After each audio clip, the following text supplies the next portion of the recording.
Chapter 9, Southern Sudan, 2008. Naya's family had been back in the village for several months the day the visitors came. In fact, it was nearly time to leave for camp again. As the jeep drove up, some of the children ran to meet it. Shy about meeting strangers, Naya hung back. Two men emerged from the jeep. They spoke to the biggest boys, including Naya's brother Dep, who led them to the home of the village chief and Naya's uncle. The chief came out of his house to greet the visitors. They sat in the shade of the house of the other village men and drank tea together and talked for a while. What are they talking about? Naya asked Dep. Something about water, Dep replied. Water? The nearest water was the pond, of course, half a morning walk away. Anyone could have told them that. Southern Sudan, 1985. Salva had never seen anything like the desert. Around his village, Lunarik, enough grass and shrubs grew to feed the grazing cattle. There were even trees. But here in the desert, nothing green could survive except tiny evergreen acacia bushes, which somehow endured the long winter months with almost no water. Uncle said it would take 3 days to cross the Akobo. Salva's shoes stood no chance against the hot, stony desert ground. The soles, made from rubber tire threads, had already been reduced to shreds, held together with a little leather and a great deal of hope. After only a few minutes, Salva had to kick off the flapping shreds to continue barefoot. The first day in the desert felt like the longest day Salva had ever lived through.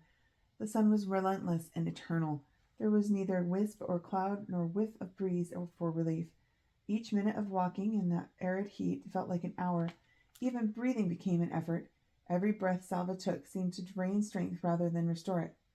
Thorns gored at his feet. His lips became cracked and parched.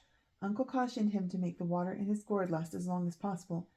It was the hardest thing Salva had ever done, only taking tiny sips when his body cried for huge gulps of thirst-quenching, life-giving water.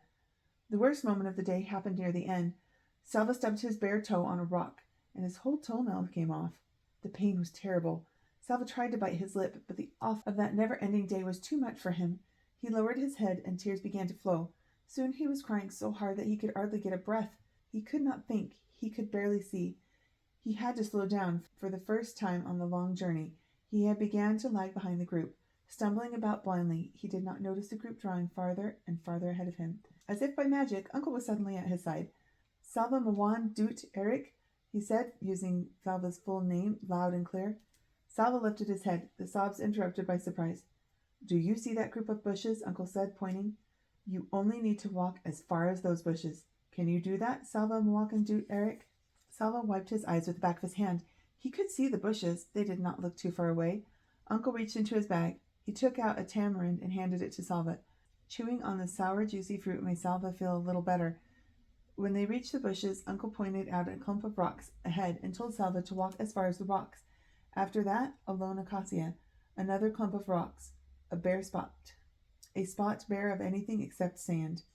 Uncle continued in this way for the rest of the walk.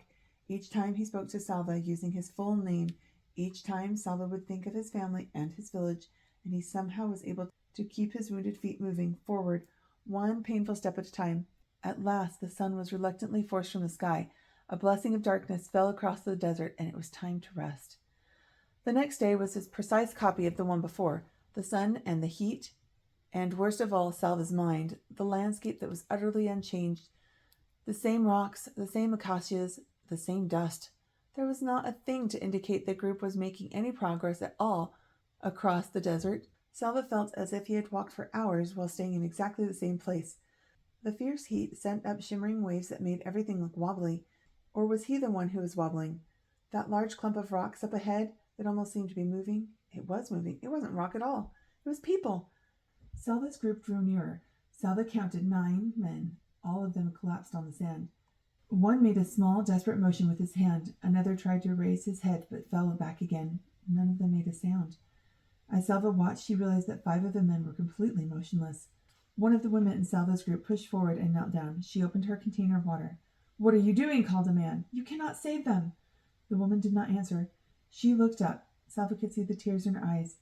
She shook her head, then poured a little water on a cloth and began to wet the lips of one of the men in the sand. Salva looked at the hollowed eyes and the cracked lips of the men lying on the hot sand, and his own mouth felt so dry that he nearly choked and tried to swallow. "If you give them of your water, you will not have enough for yourself," the same voice shouted. "It is useless. They will die, and you will die with them."